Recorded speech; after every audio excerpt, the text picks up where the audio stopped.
अब हम आगे बढ़ते हैं पवित्र पुस्तक ज्ञान गंगा में विषय सूची, यानी हम इस पुस्तक के अंदर किन किन टॉपिक पर चर्चा करेंगे उसकी विषय सूची है, थोड़ी सी आपको बता दी जाएगी। भक्ति मर्यादा, यानी भक्ति मार्ग पर कदम रखने से पहले मर्यादाओं की जानकारी होना अति आवश्यक है। मर्यादाओं के बिना हम कभी भी अपनी भक्ति को सफल नहीं कर सकते। मान लीजिए आपको छोटा मोटा कोई रोग है, आप डॉक्टर के पास गए, वैद्य के पास गए, डॉक्टर ने आपका ऑपरेशन कर दिया, डॉक्टर ने आपको उसके बाद कुछ मेडिसिन दे दी, साथ में डॉक्टर आपको कुछ मर्यादा बताएगा, कुछ परहेज बताएगा, और डॉक्टर आपसे यही कहेगा कि आपका जो रोग था उसका मैंने ट्रीटमेंट कर दिया है, ऑपरेशन कर दिया है, और अब आपने कुछ परहेज निभाने पड़ेंगे। यदि आप इन परहेज में रहकर और मेरे द्वारा दी गई ये डॉक्टरी खुराक खाएंगे, टैबलेट वगैरह खाएंगे, दवा वगैरह का सेवन करेंगे, तो निश्चित रूप से आप रोग से छुटकारा प्राप्त करोगे। और यदि आपने किसी भी प्रकार का परहेज तोड़ दिया, उसके बाद आप चाहे कितनी दवा खाइएगा, आपका रोग ठीक नहीं होगा। ठीक इसी प्रकार परमेश्वर रामपाल जी अध्यात्म के वैद्य हैं, और अध्यात्म में इनके अलावा पूरी पृथ्वी पर दूसरा और कोई वैद्य नहीं है। परमेश्वर रामपाल जी आप और हमारे जन्म मरण के दीर्घ रोग का उपचार करेंगे जब हम उनसे दीक्षा ले लेंगे। उसके बाद परमेश्वर रामपाल जी हमें कुछ भक्ति क्रिया देंगे, जिसमें तीनों समय की आरती होती है, जिसको त्रिकाल संध्या कहते हैं। साथ में जो सुमरण है, जो भी हमें प्राप्त होगा, उनके सत्संग सुनना है। 5 प्रकार की यज्ञ होती हैं, जब हम गुरुदेव के सत्संग सुनेंगे हमें विस्तार से उनके विषय में पता चलेगा। तो परमेश्वर रामपाल जी भी हमें यही समझाते हैं, ये कहते हैं कि बच्चों, तुम्हारे को जो जन्म और मरण का भयंकर रोग लगा हुआ है, यदि आपने इसे समाप्त करवाना है तो सर्वप्रथम मेरे से उपदेश लेना पड़ेगा। जो भक्ति क्रिया मैं दूंगा वो आपने सारी की सारी करनी पड़ेंगी, नियमित करनी पड़ेंगी, और साथ में आपको मैं कुछ परहेज बताऊंगा, कुछ मर्यादा दूंगा, कुछ नियम बताऊंगा। यदि आप उन मर्यादाओं में रहकर भक्ति करोगे तो निश्चित रूप से आपके मोक्ष में किसी प्रकार का कोई संशय नहीं होगा। तो हम भक्ति मर्यादाओं के विषय में जानकारी प्राप्त करेंगे, क्योंकि मर्यादाओं के बिना हमारी भक्ति नहीं चलती है।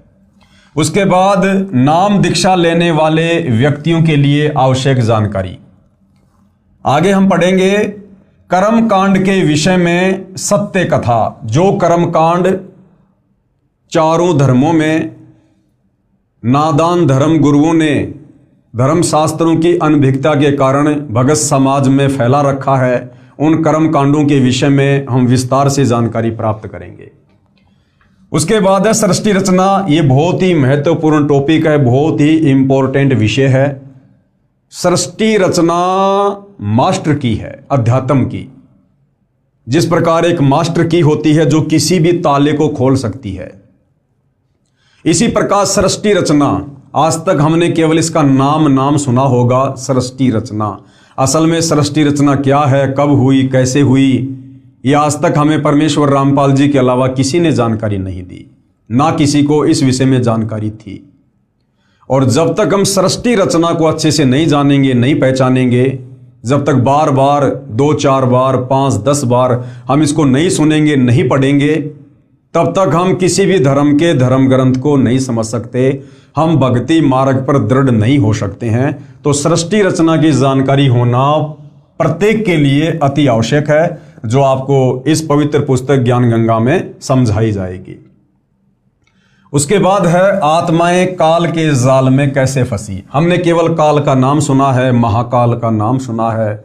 असल में ये काल कौन है, ये कहाँ रहता है, इसका नाम काल क्यों पड़ा, ये सभी जीवों का भक्षण क्यों करता है, इसके विषय में हमें विस्तार से जानकारी प्राप्त होगी। श्री ब्रह्मा जी, श्री विष्णु जी व श्री शिव जी की उत्पत्ति बहुत ही महत्वपूर्ण विषय है।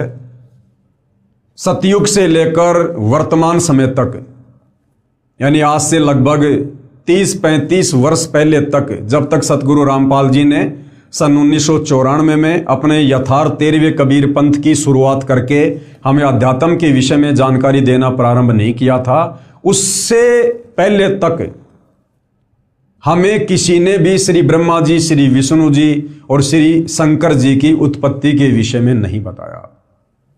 चाहे हिंदू धर्म के चारों शंकराचार्य हों, चाहे आदि शंकराचार्य जी हों, या किसी भी धर्म के कोई भी धर्म गुरु हों, उन्होंने हमें कभी भी ब्रह्मा विष्णु महेश के विषय में या उन धर्मों के जो इष्ट देव हैं उनकी उत्पत्ति के विषय में नहीं बताया, क्योंकि उन्हें स्वयं ज्ञान नहीं था।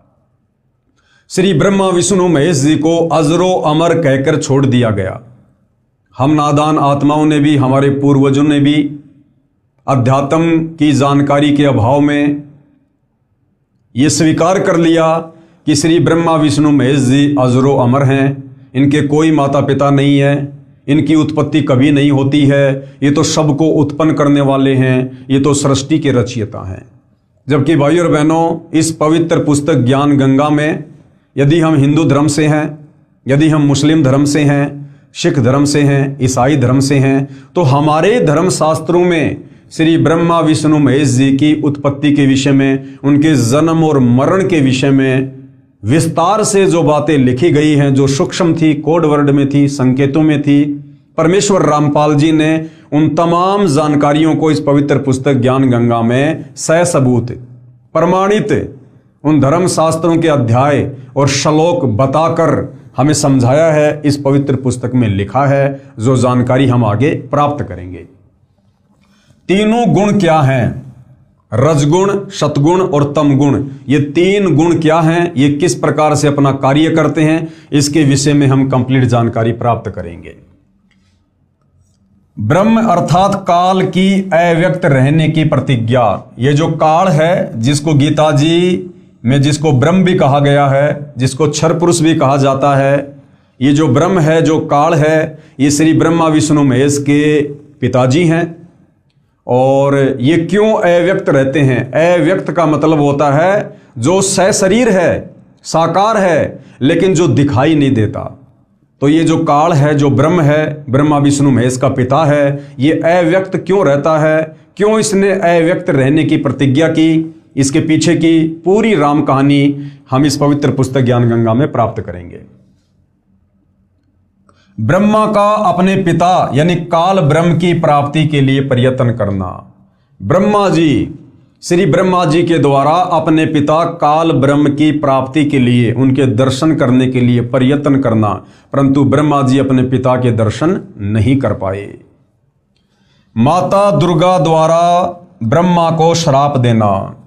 माता दुर्गा, अब भाई और बहनों, आज से पहले हम जिस भी धर्मगुरु से पूछा करते थे या जो भी धर्मगुरु हमें बताया करते थे, तो हम निसंशय इस बात को स्वीकार कर लिया करते थे कि माता दुर्गा तो आदि अनादि है, सबकी जननी है, और माता दुर्गा जो है ये सबको उत्पन्न करने वाली है। माता दुर्गा को किसी ने उत्पन्न नहीं किया, ये सबके ऊपर है। लेकिन भाई और बहनों, हमारे धर्मशास्त्रों में साफ साफ लिखा हुआ है कि दुर्गा जी से ऊपर तो ब्रह्म है, यानी काल है।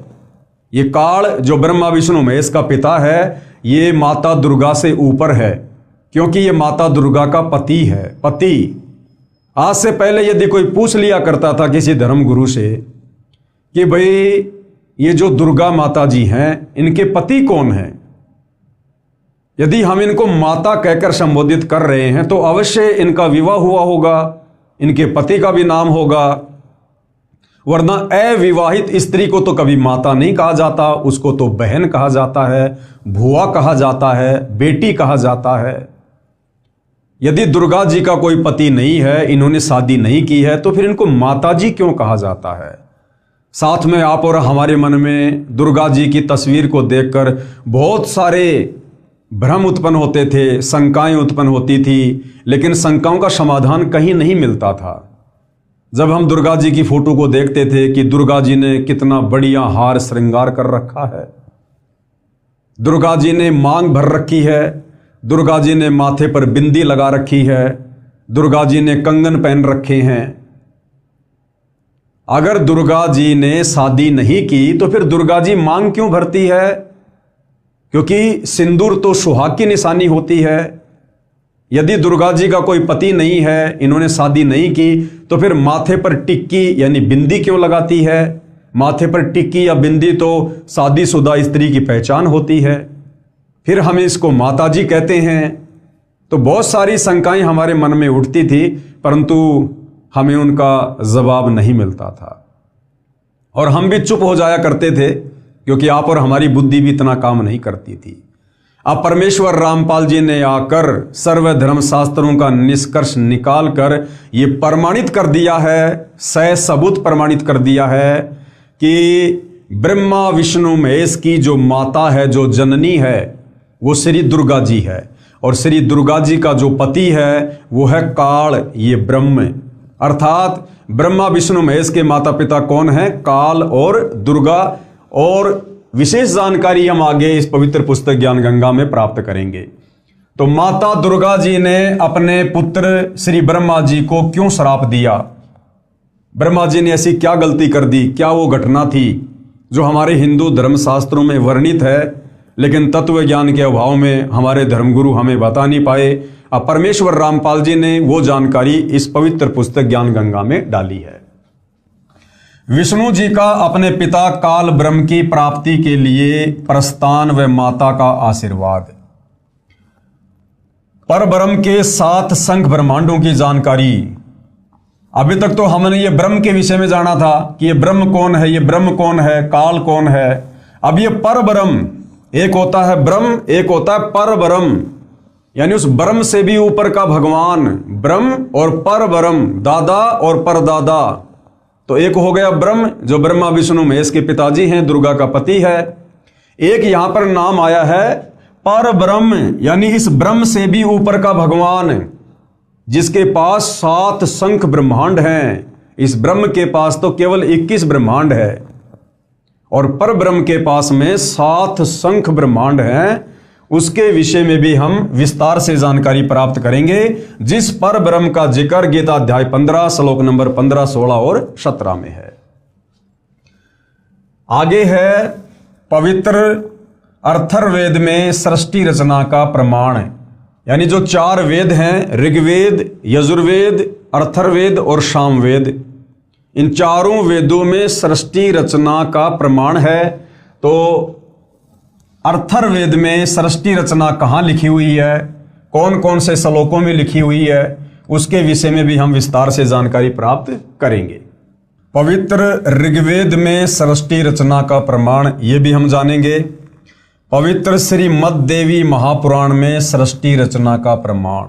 श्रीमद् देवी महापुराण, जिसको दुर्गा पुराण भी कहते हैं, इसमें सृष्टि रचना का कहाँ प्रमाण है, वो भी हम इस पवित्र पुस्तक ज्ञान गंगा में पढ़ेंगे। इसके बाद पवित्र शिव महापुराण में सृष्टि रचना का प्रमाण, यानी भाइयों और बहनों, यदि हम हिंदू हैं तो हमारे ही धर्मशास्त्रों में, हमारे ही पुराणों में, जिनको हमारे धर्मगुरु दिन रात पढ़ा करते थे, हमें उनसे कथा सुनाया करते थे, उसमें सृष्टि रचना का बाकायदा पूरा प्रमाण है। लेकिन तत्व ज्ञान के अभाव में उस सूक्ष्म ज्ञान को हमारे वो ज्ञानहीन धर्मगुरु उन शास्त्रों से निकालकर भगत समाज को नहीं दे पाए। पवित्र श्रीमद् भगवद गीता जी में सृष्टि रचना का प्रमाण। पवित्र श्रीमद् भगवद गीता जी जो चारों वेदों का सार है, निष्कर्ष है, पवित्र गीता जी में भी सृष्टि रचना का प्रमाण है, जो परमेश्वर रामपाल जी आगे इस पुस्तक के माध्यम से आप और हमें समझाएंगे। पवित्र बाइबल व पवित्र कुरान शरीफ में सृष्टि रचना का प्रमाण। सर्व धर्मों के धर्मशास्त्रों में सृष्टि रचना का प्रमाण है। अध्यात्म के विषय में जानकारी है, परंतु उस जानकारी को हमारे ज्ञानहीन धर्मगुरु आप और हमारे तक नहीं पहुंचा पाए। अब इस पुस्तक के माध्यम से वो जानकारी सर्व समाज के सामने उजागर होगी। पूज्य कबीर परमेश्वर अर्थात कबीर देव जी की अमृतवाणी में सृष्टि रचना, यानी कबीर सागर में कबीर परमात्मा जी की कबीर वाणी में सृष्टि रचना का कंप्लीट प्रमाण है, जो हम आगे देखेंगे, हम पढ़ेंगे। क्योंकि सृष्टि रचना की कंप्लीट जानकारी हुए बिना आप और हम अध्यात्म में सफलता प्राप्त नहीं कर सकते, हम दृढ़ होकर भक्ति मार्ग पर नहीं लग सकते। आदरणीय गरीबदास साहिब जी की अमृतवाणी में सृष्टि रचना का प्रमाण। आदरणीय गरीबदास जी कौन है, कहाँ से हैं, अध्यात्म में इनका क्या रोल है, ये जानकारी भी हम इस पवित्र पुस्तक ज्ञान गंगा से प्राप्त करेंगे। आदरणीय गरीबदास जी वे महापुरुष हैं जिनको स्वयं कबीर परमात्मा जी गांव छुड़ानी, जिला झज्जर, हरियाणा में सतलोक से चलकर मिले, उनको नाम दीक्षा दी, उनको सृष्टि रचना के विषय में समझाया और उनकी आत्मा को शरीर से निकालकर कबीर परमेश्वर जी सतलोक लेकर गए, उनको सतलोक दिखाया। नीचे के जितने भी ब्रह्मांड हैं, जितने भी लोक हैं, ब्रह्मा विष्णु महेश के लोक हैं, दुर्गा जी का लोक है, सर्व लोक दिखाए। उन लोकों में बैठे वो देव महादेव दिखाए। सर्व सृष्टि रचना से गरीबदास जी को परिचित करवाया। उसके बाद आदरणीय गरीबदास जी ने 24,000 वाणियों युक्त एक अमर ग्रंथ की रचना की, जिसको शब्द ग्रंथ साहिब कहते हैं, जो कि 5वां वेद है, सूक्ष्म वेद है। ये जानकारी भी हमें आगे चलकर इस पवित्र पुस्तक में मिलेगी। आदरणीय नानक साहिब जी की वाणी में सृष्टि रचना का संकेत। नानक जी, इनके विषय में ज्यादा बताने की आवश्यकता नहीं है। सिख समाज के प्रवर्तक, सिख धर्म के प्रवर्तक आदरणीय नानक जी, गुरु ग्रंथ साहिब में भी सृष्टि रचना का प्रमाण अनेक जगह पर है। जो सिख समाज के जो धर्म गुरु हैं वो सिख समाज को भी नहीं बता पाए। अब सतगुरु रामपाल जी ने गुरु ग्रंथ साहिब से सृष्टि रचना का जो प्रमाण है वो निकालकर इस पवित्र पुस्तक ज्ञान गंगा में समाहित किया है। अन्य संतों द्वारा सृष्टि रचना की दंत कथा। कौन तथा कैसा है कुल का मालिक, ये सबसे बड़ा सवाल है भाइयों और बहनों, सबसे बड़ा सवाल। कौन तथा कैसा है कुल का मालिक। आज तक हमें कोई बता ही नहीं पाया कि कुल का मालिक कौन है, एक पूर्ण परमात्मा कौन है, उसकी प्राप्ति कैसे होगी। हम देखते थे शिरडी के साईं बाबा जी को, टीवी चैनल पर उनके धारावाहिक आया करते थे, और वैसे भी उनकी तस्वीर आप देखेंगे तो उनकी ये स्थिति होती थी, सबका मालिक एक, उंगली ऊपर, और क्या कहा करते थे, सबका मालिक एक। क्या साईं बाबा ने अपने जीवन काल में कभी बताया कि वो सबका मालिक कौन है। उंगली ऊपर किया करते थे, लेकिन उन्होंने कभी किसी को नहीं बताया कि वो सबका मालिक एक कौन है, वो कहाँ रहता है, कैसे मिलता है, वो साकार है या निराकार है। उन्हें स्वयं इस बात का ज्ञान नहीं था, जिस कारण से भगत समाज साधु संत महात्माओं की शरण में आने के बाद भी भक्ति पर तन मन धन से कुर्बान होने के बावजूद भी अपनी आत्मा का कल्याण नहीं करवा पाए, और 184 योनि में गधे कुत्ते सुअर बनने से नहीं बच पाए। अब भाइयों और बहनों, रहम हुआ है पूरे विश्व के मानव समाज पर। परमेश्वर रामपाल जी ने आकर हमें कंप्लीट सृष्टि रचना बताई है, समझाई है, हमें अध्यात्म का वो सूक्ष्म से सूक्ष्म ज्ञान दे दिया है, जिस ज्ञान की इस आत्मा को युगों युगों से जो है तलाश थी, तड़प थी। तो कौन तथा कैसा है कुल का मालिक, यानी पूर्ण परमात्मा कौन है, उसकी जानकारी हमें इस पवित्र पुस्तक में मिलेगी।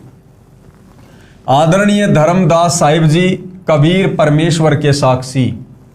आदरणीय दादू साहिब जी कबीर परमेश्वर जी के साक्षी, यानी इन महापुरुषों को कबीर परमात्मा, यानी वो कुल का मालिक कबीर देव, इनको साक्षात धरती पर आकर मिला, मनुष्य रूप में मिला, सतगुरु के रूप में मिला, इनको ज्ञान दिया। इन आत्माओं ने परमेश्वर का साक्षात्कार किया, जिस परमेश्वर के विषय में हमारे धर्मगुरु कहा करते थे कि गॉड इज फॉर्मलेस, अल्लाह बेचून है, भगवान निराकार है। ये कहकर आप और हमें अध्यात्म से दूर बैठा रखा था, परंतु इन महापुरुषों ने जिनके नाम यहाँ पर लिखे गए हैं, आदरणीय नानक जी, आदरणीय धर्मदास जी, आदरणीय दादू जी, आदरणीय मलुकदास जी, इन तमाम महापुरुषों ने परमेश्वर जी का साक्षात्कार किया है।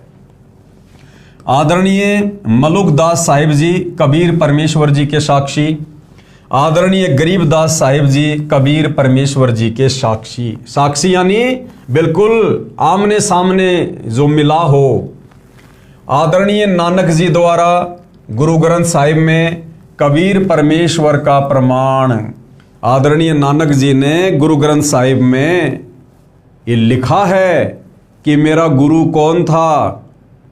आदरणीय नानक जी ने साफ साफ लिखा है कि मेरा गुरु धानक था, मेरा गुरु जिंदा बाबा था, कबीर था, जो जुलाही की भूमि का 120 वर्ष करके और मगर से सशरीर सतलोक गए थे। ये कंप्लीट जानकारी हमें प्राप्त होगी।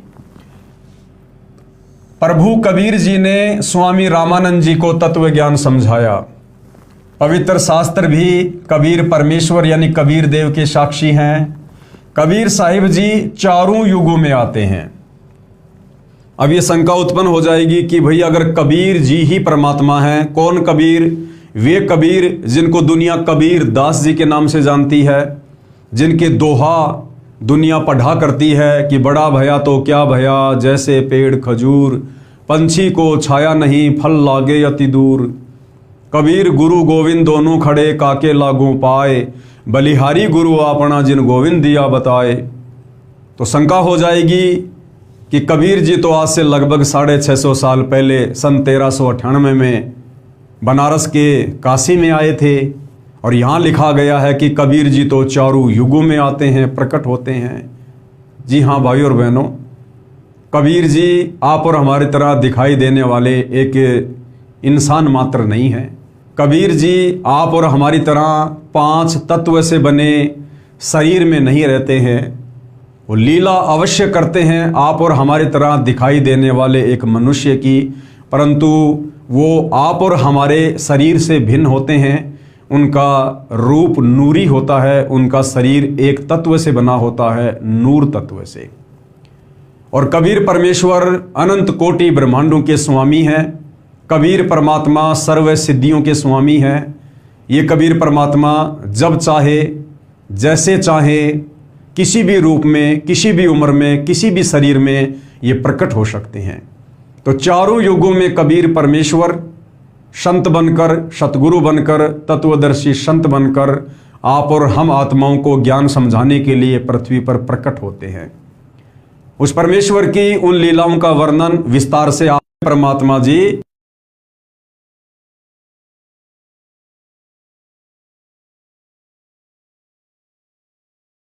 सत सुकृत ऋषि नाम से प्रकट हुए, आप और हमें तत्व ज्ञान समझाया। उसके बाद त्रेता युग में कबीर देव अर्थात कबीर साहिब मुनिंदर नाम से प्रकट हुए। उसके बाद द्वापर युग में कबीर देव अर्थात कबीर साहिब करुणामय ऋषि के नाम से प्रकट हुए। और कबीर साहिब कबीर देव का कलयुग में प्राकाटे, यानी आज से लगभग 650 साल पहले बनारस के काशी में कबीर जी प्रकट हुए, जिसे दुनिया कबीर दास नाम से जानती है। पूर्ण संत की पहचान संतों भाई और बहनों गांव गांव में है, नगर नगर में है, दुनिया भर के आश्रम हैं, डेरे हैं, आचार्य, शंकराचार्य, मंडलेश्वर, हर कोई अपने आप को संत कहता है, परम संत कहता है, पूर्ण संत कहता है। लेकिन वास्तव में सच्चे संत की क्या पहचान होती है, ये भी हमारे धर्मशास्त्रों में वर्णित है, जो परमेश्वर रामपाल जी ने इस पवित्र पुस्तक ज्ञान गंगा में संत की परिभाषा लिखकर हमें समझाया है।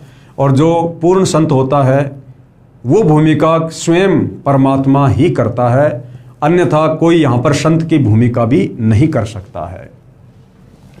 3 बार में नाम जाप देने का प्रमाण, नाम दीक्षा 3 बार में दी जाती है। इसका प्रमाण कहाँ पर है? कबीर सागर में है, आदरणीय गरीबदास जी के सदग्रंथ साहिब में है, पवित्र गीता जी में है, पवित्र कुरान में है, पवित्र गुरु ग्रंथ साहिब में है। ये जानकारी भी हमें पवित्र पुस्तक ज्ञान गंगा से प्राप्त होगी। संत सताने की सजा, किस संत को सताया गया। 2006 में करोथा कांड हुआ, 2014 में बरवाला कांड हुआ। इससे पहले भी संत महात्मा इस पृथ्वी पर हम आत्माओं के आत्म कल्याण के लिए आते रहते हैं, जाते रहते हैं, परंतु उस समय हम उनको ना पहचान कर उनके साथ में बकवाद करते हैं। जैसे कबीर परमेश्वर जी चारों युगों में आए, लेकिन हमने उनको ना पहचान कर उनके ज्ञान को ग्रहण नहीं किया और हम मोक्ष से वंचित रहे।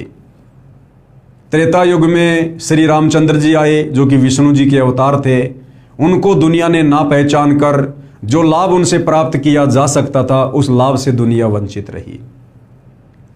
द्वापर में श्री कृष्ण जी आए, दुनिया उनको नहीं पहचान पाई। इसी प्रकार समय समय पर महापुरुष इस पृथ्वी के कल्याण के लिए प्रकट होते रहते हैं, आते रहते हैं, परंतु धर्मशास्त्रों की अनभिज्ञता के कारण, हमारे धर्म गुरुओं की नादानी के कारण हम पूर्ण संत की पहचान नहीं कर पाते हैं और उनसे मिलने वाले लाभ भी प्राप्त नहीं कर पाते हैं। परंतु अब हम परमेश्वर रामपाल जी के अथक प्रयासों से संत की परिभाषा से भी परिचित होंगे और संत से मिलने वाले लाभ भी हम साक्षात प्राप्त करेंगे। भटकों को मार्ग विषय, यानी परमात्मा प्राप्ति के लिए जो आत्माएं भटक रही थी, साधु संतों के पास जाती थी, जहां लगता था कि यहां पर मुझे कुछ मिल सकता है, यहां पर ज्ञान कुछ दुनिया से अलग है, यहां का सिस्टम दुनिया से अलग है, तो परमात्मा चाहने वाली आत्मा उसी संत को पूर्ण संत मानकर उसके आश्रम से जुड़ जाती है, मंदिर मस्जिद से जुड़ जाती है, उसके डेरे से जुड़ जाती है, नाम उपदेश ले लेती है, परंतु वहां पर उसको भ्रमने भटकने के अलावा कुछ भी हाथ नहीं लगता है। तो इस तरह से जो आत्मा सदियों से भटक रही है, युगों युगों से भटक रही है, जन्म से भटक रही हैं, उन परमात्मा प्रेमी आत्माओं को सत मार्ग कहाँ मिलेगा, कैसे मिलेगा, ये पूर्ण जानकारी आप जी को इस पवित्र पुस्तक ज्ञान गंगा से प्राप्त होगी। प्रभु प्यासे भगत बसंत सिंह सैनी को मार्ग मिलना। अद्भुत करिश्मा यानी चमत्कार परमेश्वर रामपाल जी की शरण में आने के बाद, अनहोनी की परमेश्वर ने, प्रभु ने सुनी गरीबों की, भगवान हो तो ऐसा, लुटे पिटों को सहारा, संत हो तो ऐसा, यानी ये तमाम प्रकार के जो आप ये शब्द देख रहे हैं, ये परमेश्वर रामपाल जी से उपदेश प्राप्त करने के बाद उन भगत आत्माओं ने अपने इंटरव्यू दिए कि परमेश्वर रामपाल जी से उपदेश लेने से पूर्व किस प्रकार से उनकी दुर्गति हो रही थी, भूत प्रेत की बाधाओं से परिचित थे, भयंकर ला इलाज बीमारियों से वो पीड़ित थे, हर जगह भ्रम लिए, भटक लिए, परंतु कहीं कोई समाधान नहीं मिल पा रहा था, केवल मृत्यु को गले लगाना ही शेष था। जैसे ही उनको परमेश्वर रामपाल जी के विषय में जानकारी हुई, उन्होंने परमेश्वर रामपाल जी के ज्ञान को पवित्र पुस्तक ज्ञान गंगा मंगवाकर या टीवी चैनल पर उनके प्रवचन सुनकर पहले उन्होंने अच्छे से उनके ज्ञान को समझा, परखा, सारे प्रमाण, सारे सबूत जो परमेश्वर रामपाल जी ने अपनी पुस्तकों में डाल रखे हैं, उन आत्माओं ने सुना, देखा, पढ़ा, जाना। उसके बाद उन्होंने निसंशय होकर कि वास्तव में धरती पर यदि कोई पूर्ण संत है, यदि धरती पर कहीं कोई मोक्ष मार्ग है, भक्ति मार्ग है, तो परमेश्वर रामपाल जी के चरणों में है। और जब उन आत्माओं ने, जिनको कहीं कोई आसरा या सहारा दिखाई नहीं दे रहा था, जब उन्होंने परमेश्वर रामपाल जी के चरणों में स्वयं को समर्पित किया, उनसे उपदेश लिया और मर्यादा में रहकर उन मंत्रों का जाप करने लगे जो मंत्र परमेश्वर रामपाल जी ने दिए, उसके बाद उन आत्माओं के जीवन में वो परिवर्तन होने शुरू हुए जिसका बखान इस पुस्तक में परमेश्वर रामपाल जी ने उन्हीं के इंटरव्यू के माध्यम से दिया है, लिखा है। भगत दीपक दास के परिवार की आत्मकथा। 3 ताप को पूर्ण परमात्मा ही समाप्त कर सकता है। 3 ताप क्या है? हमारे धर्मगुरु केवल हमें जानकारी दिया करते थे कि 3 ताप किसे कहते हैं, दैहिक, दैविक और आध्यात्मिक। दैहिक वो होता है शरीर से संबंधित कष्ट, पीड़ा, दैविक किसी देवी देवता का श्राप, और आध्यात्मिक यानी भक्ति मार्ग पर असंख्य मनुष्य जन्म हमने प्राप्त किए हैं और उन मनुष्य जन्मों में हमने जो भी कर्म कुकर्म किए, आगे चलकर हमारा जो प्रारब्ध बना दिया जाता है, उस प्रारब्ध में हमारे ऊपर जो कष्ट आते हैं, जो परेशानी आती हैं, कभी हमारी आंख फूट जाती है, कभी हमारा बेटा मर जाता है, कभी बेटी मर जाती है, कभी हम भयंकर रोग से पीड़ित हो जाते हैं। तो इस प्रकार के जो कष्ट होते हैं, जो अध्यात्म की जानकारी ना होने से, पूर्ण संत की शरण प्राप्त ना होने से हमने युगों युगों से भोगे हैं, उसकी जानकारी हमें इस पवित्र पुस्तक ज्ञान गंगा से ना केवल प्राप्त होगी, बल्कि जो तीनों ताप हैं, दैहिक, दैविक, आध्यात्मिक, हमें पूर्ण रूप से समाधान भी मिलेगा। तीन ताप को पूर्ण परमात्मा ही समाप्त कर सकता है। कबीर साहिब जी की काल से वार्ता। विश्व विजेता सतगुरु रामपाल जी महाराज की अध्यक्षता में हिंदुस्तान विश्व धर्मगुरु के रूप में प्रतिष्ठित होगा। आजकल आपको सोशल मीडिया पर एक चर्चा बहुत ही ज़्यादा सुनने को मिल रही होगी कि भारत विश्व गुरु बनेगा, भारत धर्मगुरु बनेगा। परंतु बनाएगा कौन? राजनेताओं से भारत ना कभी पहले विश्व गुरु बना था, धर्मगुरु बना था, ना वर्तमान में बन सकता, ना आगे बन सकता, क्योंकि राजनेता तो धर्म नीति से परिचित होते ही नहीं है, धर्म से परिचित होते ही नहीं है। असल में वो धर्मगुरु भारत को विश्व गुरु बनाएगा, धर्मगुरु बनाएगा, जो विश्व के समस्त धर्म ग्रंथों से परिचित है, जो अध्यात्म से परिचित है, जो सृष्टि रचना से परिचित है, जिसके पास कंप्लीट वे ऑफ वर्शिप है, और वे हैं परमेश्वर रामपाल जी। इस पुस्तक को पढ़ने के बाद आप भली भांति समझ जाएंगे। तो परमेश्वर रामपाल जी की अध्यक्षता में आने वाले समय में भारत देश विश्व गुरु के रूप में प्रतिष्ठित होगा, जाना जाएगा। सतगुरु रामपाल जी महाराज के विषय में नास्त्रेदमस की भविष्यवाणी। सतगुरु रामपाल जी महाराज के समर्थन में अन्य भविष्य वक्ताओं की भविष्यवाणियां। सतगुरु रामपाल जी महाराज का संक्षिप्त लीलामय परिचय, यानी सतगुरु रामपाल जी कौन हैं, कहाँ से चलकर आए हैं, इस पृथ्वी लोक पर आने का उनका क्या मकसद है, क्या वो वर्तमान में कर रहे हैं, और उनसे हम किस प्रकार से लाभ प्राप्त कर सकते हैं, ये जानकारी हमें इस पुस्तक में प्राप्त होगी।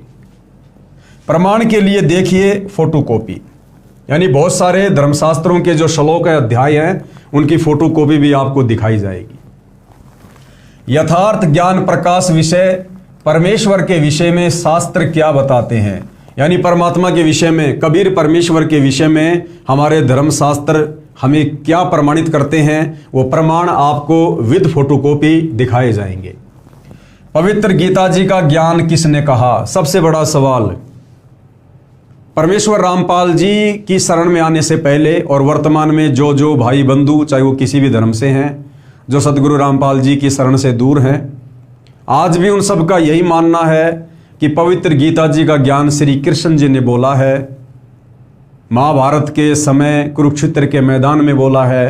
परंतु भाइयों और बहनों, ये आदि अधूरी जानकारी है, ये मिथ्या जानकारी है। गीता जी का ज्ञान केवल श्री कृष्ण जी के शरीर को प्रयोग करते हुए बोला गया है, परंतु श्री कृष्ण जी ने अर्थात विष्णु जी ने पवित्र गीता जी का ज्ञान कुरुक्षेत्र के मैदान में श्री अर्जुन जी को नहीं दिया।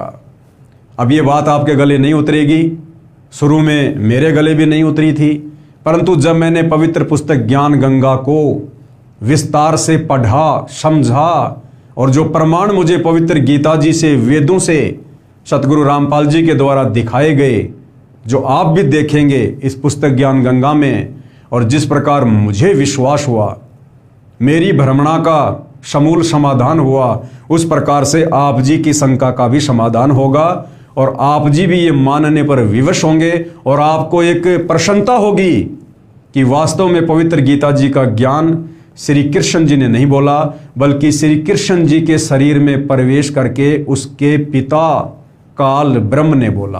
तो ये जानकारी भी हमें पवित्र पुस्तक ज्ञान गंगा से प्राप्त होगी। श्रीमद् भगवत गीता का सार हम लोग 4 लाइनें सुना करते थे, या गीता जी के पीछे पीछे के पेज के ऊपर ये लिख दिया जाता था, अर्जुन तू संसार में क्या लाया था, क्या लेके जाएगा, क्यों तेरा तेरा मेरा मेरी कर रहा है, सब एक दिन यहीं रह जाना है। और गीता जी के सार को क्लोज कर दिया जाता था। ये गीता जी का सार नहीं है। वास्तव में पवित्र श्रीमद् भगवत गीता जी का सार क्या है, अब परमेश्वर रामपाल जी ने बताया है, समझाया है। आप विस्तार से आगे इस पुस्तक में पढ़ेंगे। तीनों गुण क्या है, रजगुण, सतगुण, तमगुण, ये प्रमाण के साथ में आप जी को दिखाया जाएगा। पुराण वाक्यों का सार, यानी 18 पुराणों के अंदर जो सार है, जो निष्कर्ष है, जो आज तक हमें हमारे धर्म गुरुओं ने निकाल कर नहीं दिया, वो सार आप जी को अब पढ़ने को मिलेगा। त्रिगुण माया, यानी रजगुण ब्रह्मा जी, सतगुण विष्णु जी, तमगुण शंकर जी, जीव को मुक्त नहीं होने देते। अन्य देवताओं, रजगुण ब्रह्मा जी, सतगुण विष्णु जी, तमगुण शिव जी की पूजा अनजान ही करते हैं। अब बताइए, विशेषकर हिंदू समाज में 90% हिंदू भाई बहन श्री ब्रह्मा विष्णु महेश से ऊपर और किसी को मानते ही नहीं, किसी को जानते ही नहीं। और यहां पवित्र पुस्तक ज्ञान गंगा में लिखा है कि श्री ब्रह्मा जी, श्री विष्णु जी, श्री शंकर जी की पूजा तो वो करते हैं जो अनजान है, जो नादान है। अब ये बात भाई और बहनों केवल सुनने मात्र से ना तो हमारे गले के नीचे उतरेगी, ना हमें समझ में आएगी। इसीलिए आप जियों के लिए परमेश्वर रामपाल जी ने सर्व धर्म शास्त्रों से प्रमाणित पवित्र पुस्तक ज्ञान गंगा का निर्माण किया है। आपने अध्यात्म को, भक्ति मार्ग को, धर्मशास्त्रों को अच्छे से समझने के लिए धैर्य और निष्पक्षता के साथ या तो आपने इस पवित्र पुस्तक ज्ञान गंगा को पढ़ना पड़ेगा, या जो वीडियो बनाने की श्रृंखला शुरू हुई है, आपने तमाम वीडियो ध्यान से देखने पड़ेंगे। पवित्र चारों वेदों के अनुसार साधना का परिणाम केवल स्वर्ग, महास्वर्ग प्राप्ति, मुक्ति नहीं। चाहे तो पवित्र चारों वेद पढ़ लो, चारों वेदों में जो साधना लिखी है वो भक्ति साधना कर लो। चाहे पवित्र गीता जी पढ़ लो और गीता जी में जो एक नाम है ओम ब्रह्म का, उस नाम का जाप कर लो। चाहे 18 पुराण पढ़ लो, चाहे किसी भी आचार्य शंकराचार्य से नाम उपदेश लेकर मनमुखी मंत्रों का जाप कर लो। पूज्य गुरुदेव भगवान कह रहे हैं कि आपको केवल स्वर्ग प्राप्ति हो सकती है, महास्वर्ग प्राप्ति हो सकती है। आप पूर्ण रूप से मुक्त नहीं हो सकते। आपका जन्म मरण का रोग समाप्त नहीं हो सकता। आप 184 योनि में गधे, कुत्ते, सुअर बनने से नहीं बच सकते, चारों वेद और पवित्र गीता जी की भक्ति से। तो इस पवित्र पुस्तक ज्ञान गंगा में आप और हमें 5वें वेद, सूक्ष्म वेद का ज्ञान बताया जाएगा, समझाया जाएगा, जिस सूक्ष्म वेद में वर्णित भक्ति को करने के बाद आप और हमें पूर्ण मोक्ष प्राप्त होगा। हम उस निज लोक, सतलोक, सचखंड को प्राप्त होंगे, जिसके आगे करोड़ों स्वर्ग और महास्वर्ग, और वहां जो सुख है स्वर्ग और महास्वर्ग में, वो भी फीका है, फीका। तो ये जानकारी भी हमें इस पवित्र पुस्तक से प्राप्त होगी। शास्त्र विधि विरुद्ध साधना पतन का कारण, यानी शास्त्रों में वर्णित भक्ति विधि के अलावा हम जो मनमुखी भक्ति साधना करते हैं, हमारे नादान नीम हकीम धर्म गुरुओं के कहने पर, ये केवल हमारे ये पतन का कारण बनता है, हमारे मनुष्य जन्म की बर्बादी का कारण बनता है। अगर ये पतन का कारण है तो फिर उत्थान का कारण क्या है, वो आपको परमेश्वर रामपाल जी इस पवित्र ज्ञान गंगा पुस्तक में समझाएंगे। श्राद्ध निकालने वाले पितर बनेंगे, मुक्ति नहीं है। हिंदू समाज में तो घर घर में श्राद्ध निकलवाए जाते हैं हमारे नादान धर्मगुरुओं के द्वारा, जबकि श्राद्ध निकालना ना तो पवित्र गीता जी में है, ना चारों वेदों में है। पवित्र गीता जी तो श्राद्ध निकालने वालों को मना कर रही है कि श्राद्ध निकालने वाले भूत बनेंगे, वो पितर बनेंगे। फिर ये गंदी आदत हमारे धर्म गुरुओं ने समाज में कैसे प्रवेश करवा दी? सिर्फ तत्व ज्ञान के अभाव से। पवित्र गीता जी, पवित्र चारों वेदों को अच्छे से ना समझ पाने के कारण, और चारों वेदों को और गीता जी को संस्कृत का ज्ञान होने से केवल उसको पढ़ा जा सकता है, सार को समझा नहीं जा सकता। तो हमारे नादान धर्मगुरुओं को, आचार्य शंकराचार्यों को संस्कृत का ज्ञान था, परंतु उनको तत्व ज्ञान नहीं था, सूक्ष्म ज्ञान नहीं था, जिस कारण से वो उन श्लोकों के, उन अध्यायों के सूक्ष्म सार को नहीं समझ पाए, संकेतों को नहीं समझ पाए, कोड वर्ड को नहीं समझ पाए। वे खुद भी मोक्ष से वंचित रहे, लक 84 योनि में गए, और आप और हम नादान श्रद्धालु जो उनके कहे अनुसार भक्ति कर रहे थे या हमारे पूर्वज कर रहे थे, मरने के बाद वो पितर योनि में चले गए। तो भाई और बहनों, अब वो समय है, परमात्मा स्वयं सतगुरु रूप में धरती पर प्रकट है। हम उनकी शरण ग्रहण करके अपनी आत्मा का कल्याण करवाएं और अपनी जो आगामी पीढ़ियां हैं, हम उनके उद्धार का मार्ग भी जो है ओपन करें। तत्व ज्ञान प्राप्ति के पश्चात ही भक्ति प्रारंभ होती है। तत्व ज्ञान का तो सतगुरु रामपाल जी परमेश्वर जी के पृथ्वी पर आकर सन 1994 से अपने यथार्थ 13वें कबीर पंथ की शुरुआत करने तक किसी को पता भी नहीं था कि ये तत्व ज्ञान क्या होता है। और तत्व ज्ञान की प्राप्ति के पश्चात ही हमारी भक्ति शुरू होती है। इससे पहले हम भक्ति अवश्य करते हैं, लेकिन वो शास्त्र विरुद्ध करते हैं, और शास्त्र विरुद्ध भक्ति करने के चलते हमें किसी भी प्रकार का आध्यात्मिक लाभ प्राप्त नहीं होता है।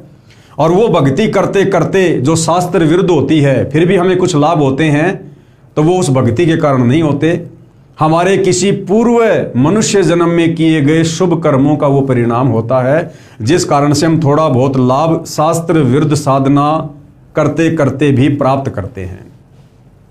गीता ज्ञान दाता ब्रह्म का इष्ट पूज्य देव पूर्ण ब्रह्म है।